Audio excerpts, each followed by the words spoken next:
April 3rd, 1968, Dr. King found himself in Memphis. All right. Now this wasn't the first time he was in Memphis. It was the second time. Now some of the things that I struggle with is Dr. King ran all through the South, through Alabama, through Mississippi, through all the harsh areas, but he found his fate in Memphis. That's right. So on April the 3rd, he arrived in Memphis, and everything I read said it was pretty.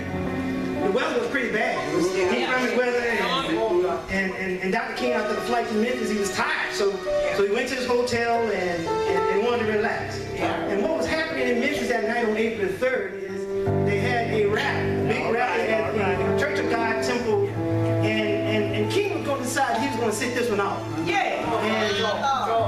And when Rap Abernathy and all the other people of the SCLC got there, they called King back at the Morning Hotel and said, King, you got to come here because it's a lot of people here. It's got all the press and all the media here, and they here to see you. So you got to come. And King kind of insists, Rap, I'm not feeling well tonight. I think I'm gonna try to sit this out. And he called him back for the second time, saying, King, you got to come out here. They're here to see you. And on that night, April the 3rd, come on, Doctor. Dr. King, a speech that he didn't really prepare for, gave one of the best speeches of his life. It's the mountaintop. And he talked about in that speech, getting to the mountaintop. He said, we as a people I might not be there when you get there, but we as a people will get there. And I think at that time he was thinking from a morality standpoint, because he said that everybody want to live a long life. But longevity has a place. That's right. Now, that was April the 3rd. April the 4th, at 6:05 p.m., he walked outside of room 308, 306 at the Lorraine Hotel. For some reason, yes, sir. he saw his fake there, the assassin bullet. And all the people you know was right there by his side: Jesse Jackson, Jose Williams,